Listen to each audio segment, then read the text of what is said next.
भस्मासुर और भगवान शिव की कथा हिंदू पौराणिक कथाओं में बहुत प्रसिद्ध है। ये कथा भगवान शिव के दया, भक्ति और उनके भक्तों के प्रति उनकी करुणा को दर्शाती है। साथ ही ये कथा भगवान विष्णु के मोहिनी रूप में प्रकट होने की भी महत्वपूर्ण घटना है। यहाँ इस कथा का विस्तृत वर्णन किया गया है। कथा की शुरुआत। भस्मासुर एक शक्तिशाली असुर दानव था जो तपस्वी स्वभाव का था। वह अपने तप से देवताओं और स्वयं भगवान शिव को प्रसन्न करना चाहता था। भस्मासुर ने कठोर तपस्या शुरू की और कई वर्षों तक तपस्या करता रहा। उसकी तपस्या इतनी घोर थी कि उसने पूरे संसार को हिलाकर रख दिया और देवता भी उसकी तपस्या से डर गए। भगवान शिव का प्रकट होना। भस्मासुर की कठोर तपस्या से प्रसन्न होकर भगवान शिव उसके सामने प्रकट हुए। भगवान शिव, जिन्हें भोलेनाथ के नाम से भी जाना जाता है, अपने भक्तों की प्रार्थनाओं को जल्दी स्वीकार करते हैं। जब भगवान शिव प्रकट हुए तो भस्मासुर ने उन्हें प्रणाम किया और उनसे वरदान मांगने की इच्छा प्रकट की। भस्मासुर का वरदान मांगना। भस्मासुर ने भगवान शिव से एक बहुत ही अद्वितीय और खतरनाक वरदान मांगा। उसने कहा, हे भगवान शिव, मुझे ऐसा वरदान दे कि जब मैं किसी के सिर पर अपना हाथ रखूं तो वह तुरंत भस्म राख में परिवर्तित हो जाए। भगवान शिव ने भस्मासुर की भक्ति और तपस्या को देखते हुए उसे यह वरदान दे दिया।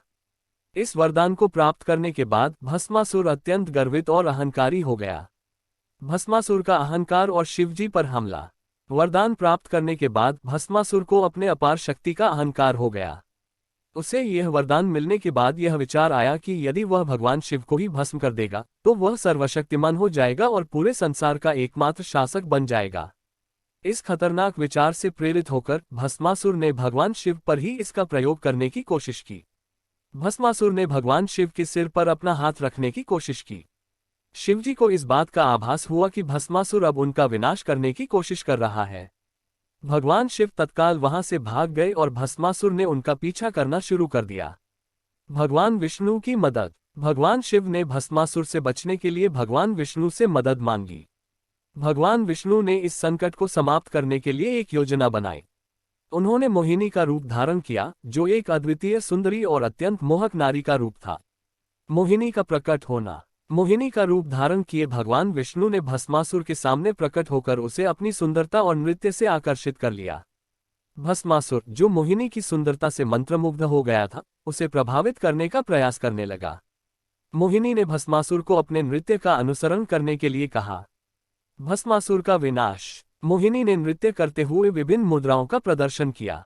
मोहिनी ने धीरे धीरे अपने सिर पर हाथ रखा और भस्मासुर, जो उसकी हर मुद्रा का अनुकरण कर रहा था, ने भी वही किया। जैसे ही भस्मासुर ने अपने सिर पर हाथ रखा, वह उसी क्षण भस्म हो गया। इस तरह भस्मासुर को उसके वरदान ने ही विनाश कर दिया।